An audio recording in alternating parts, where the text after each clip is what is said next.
আমরা এই মুহূর্তে আমার ক্যাফে সেন্টার থেকে বাড়িতে ঢুকতাম, সেই মুহূর্তে ফোন আসে আমার ফাস্টার মোবাইল থেকে যে একটা গোখরো, যেটা যে স্পেকট্রাল কবরা, এখনও যদিও আমরা পৌঁছাতে পারিনি, ঢুকে গেছি, দেখি সেখানে পৌঁছে কি আছে। এই মুহূর্তে তো বলা যাচ্ছে না। এখন প্রায় রাত্রি কটা বাজে? 9:30। হ্যাঁ, যাই হোক এই মুহূর্তে আমি এবং আমার সমস্ত টিম পৌঁছে গেছি। আমরা উদ্ধার করে সেই ভিডিওটা আমরা পোস্ট করব, আপনারা দেখতে পাবেন।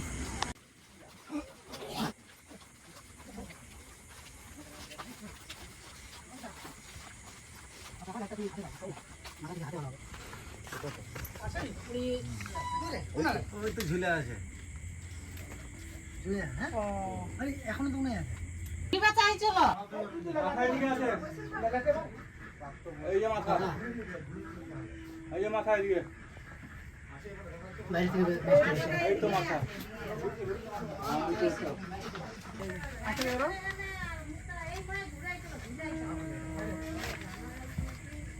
সেদিনের মতো আছে না। আচ্ছা, মাথাটা কি একটু চলে? হ্যাঁ, ওই যে মাথা খুলে যাবে, ওইখানে মাথা চলে যাবে। হ্যাঁ, ওদিকেরটা মাথাটা পাবো না। এখানে সুযোগ আছে। আরে পরে যা, তুই ঠাকুরের বাড়ি না, আমার ঠাকুর না, এই গোটা ঠাকুর বাড়ি উঠে দেই না। বাসে আটকে ভোলা ভোলা মাথাটা চলে যাবে। চেপে ধরো, চেপে ধরো।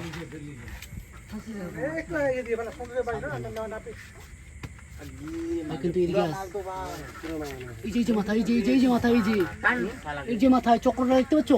এই যে এখানে লাইট যেখানে পেয়েছি, হ্যাঁ হ্যাঁ, এই যে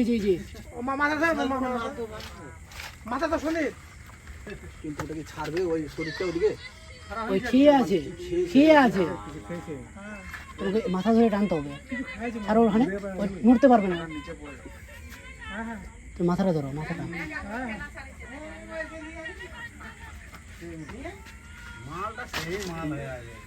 ওটা ছাড়ো, পাল্লাতে পারবে না। মাথাটা নিয়ে ওটা ছাড়ো, ওখানে ছাড়ো, মাথাটা ধরো। না, বের করতে হবে না শরীরটা, একটু পরে আস্তে আস্তে ছাড়াতে হবে। দেখো আস্তে।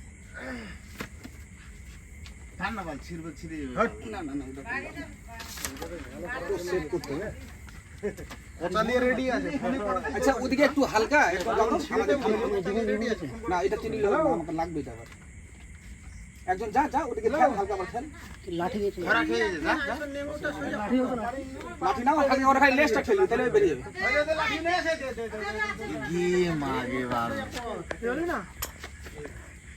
মার শালা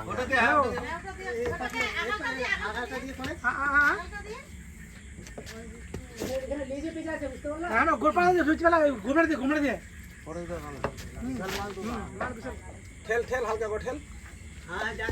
তুই ওখানে সরে ধরতে পারবে।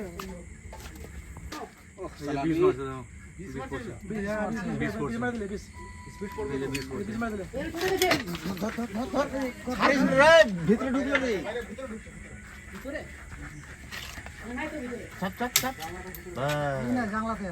মুখটা ধর না, মুখটা ধর, শালাকে ধর।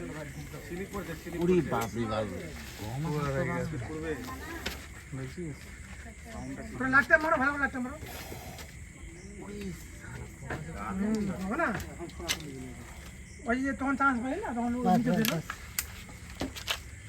ভোলা জানা রে না, এদিকে বাইরে না, ওটা জামাটা তো সিল আছে না।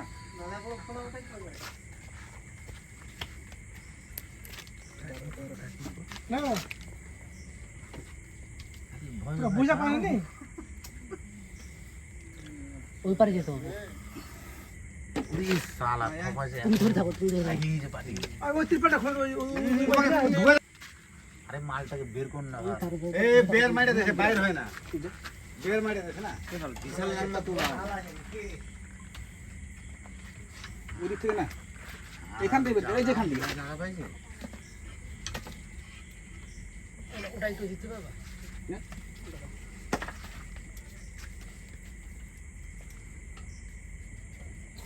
বেল মাইরে দেশে তখন গায়ে মানে স্লিপ হয়ে যায়।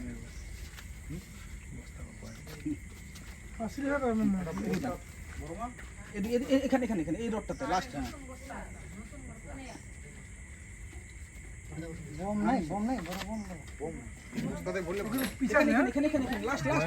বয়াম হলে বয়াম দেখ না না না এটা লাস্ট। বয় মূল্য সব থেকে ভালো আর একটা নে, একটা দুটো নে, দুটো নে। তুই তো দুটো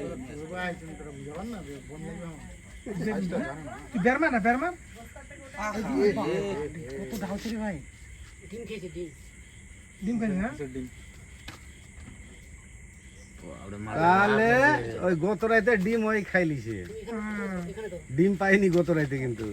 ডিম খেয়ে অভ্যাস আছে। ওটা ছাড়ো এটা বহু বছর পর দেখা গেল আমাদের এখানে কোবরা। বিশাল বড় তো ভাই বয়াম বয়াম বয়াম আছে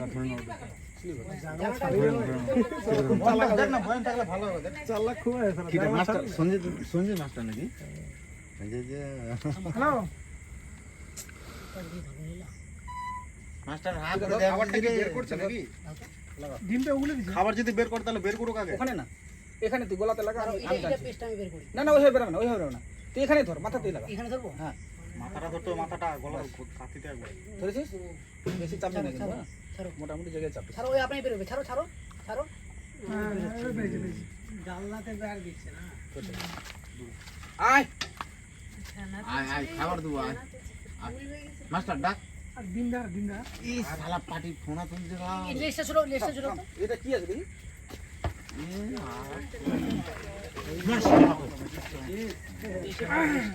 খেলা দেখাচ্ছে ফের। আরেকটা দাও তো কিছু। ওই এখন ঠেলাই পড়ে গেছে না। তোরা মাথা মোটা আছে কি? দাও একটা দাও, ফটাফট দাও। আরে ঠাকুর বাড়ি না, কত বড় লাঠি না? ছোট। গো স্যার না তোমার লেটটা ধরতো লাইটটা একদম ধর। থাম বাড়াতে পারে, এই তো পারে। বাপরে পাটির মুখটা দেখ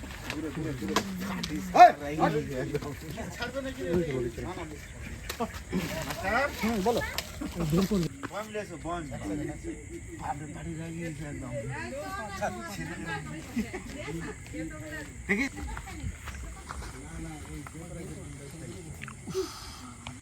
এটা হচ্ছে স্পেকটেলড কোবরা। অর্থাৎ দেখো পিছন দিকে ও ফোনা যখন তুলবে, দেখো চশমার মতো কিন্তু আকার একটা হবে। হ্যাঁ, আমরা এটাকে বলা হয় গোখুরো। এটা শব্দের অর্থ আছে, অর্থাৎ গরু খুরের মতো যার দাগ। দেখো পিছন দিকটা দেখলে বুঝতে, যখন ফোনা তুলবে গরু খুরের মতো হয়, সেই জন্য গোখুরো বলা হয়, আবার স্পেকটেল কোবরা বলা হয়। এটা দু ধরনের হয়।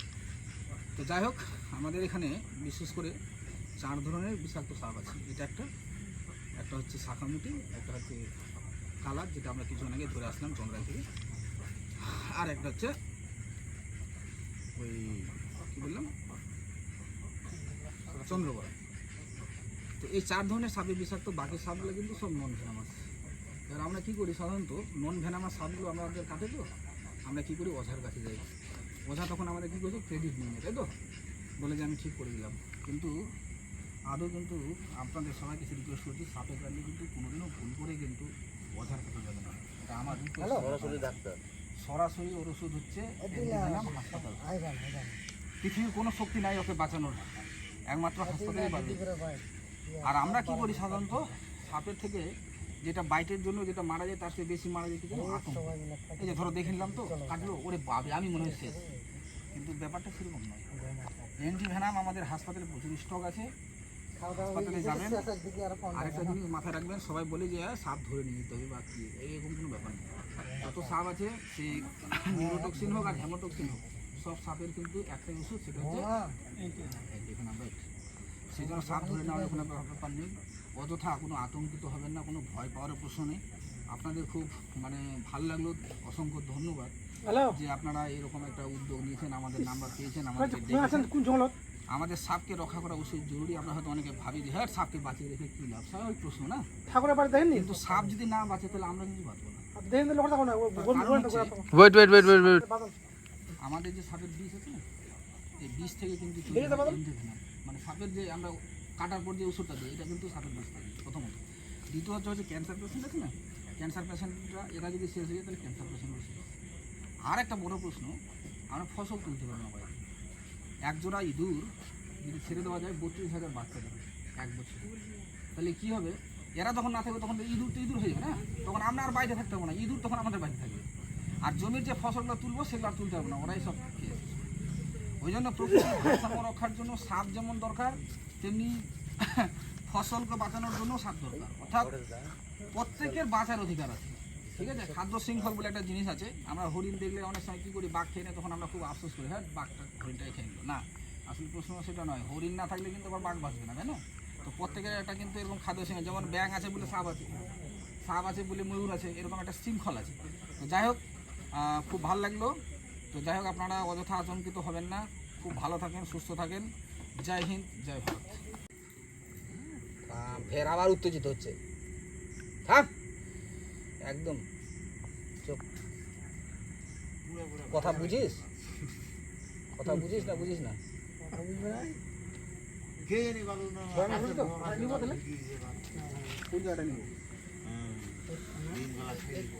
একটু দূরে গেলে, হ্যাঁ হাফ ইয়ে ধরে চার আঙুল। হ্যাঁ ওই যে ভাত করা আছে ওখানে ধরো, এখানে তো হয়ে গেছে।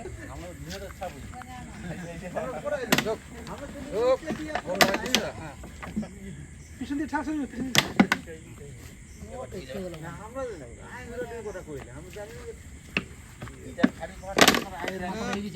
আমি দেখি মাথা বেরালে আমি দেখি, চল ঢুকে দেবো। থাম একটু সময় নেই, একটু সময় নেই, আর একটু সময় নেই।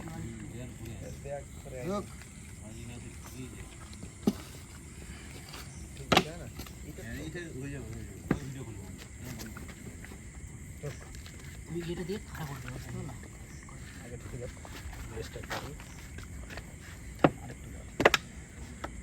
মাথার উপরে করতো, মাথা তারা হয়ে কিছু নেই, এটা হচ্ছে মেন আমাদের রিস্ক এই জায়গাটা। মাথাটা আরেকটু মাথা কোথায় আছে? মাথা উপরে নিচে আছে, নিচে আছে, একদম বোমের ওখানে আছে। এটা ঢুকা, বোমটার মাথাটা হালকা ঢুকা, হালকা ঢুকা।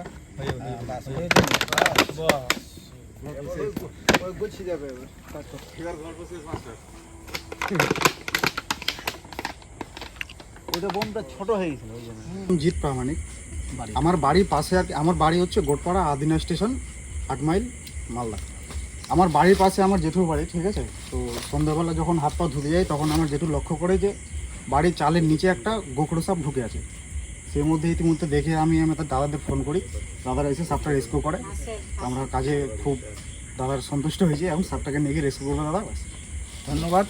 যাই হোক, আমাদেরকে যেভাবে ফোন করে ডেকেছে এবং সাপকে রক্ষা করা যে জরুরি সেটা ও এই বিষয়ে ভালোভাবে সচেতন, তার জন্য আমরা আবার ওকে অসংখ্য ধন্যবাদ জানাচ্ছি। আপনারা সবাই সুস্থ থাকুন, ভালো থাকুন। জয় হিন্দ, জয় ভারত।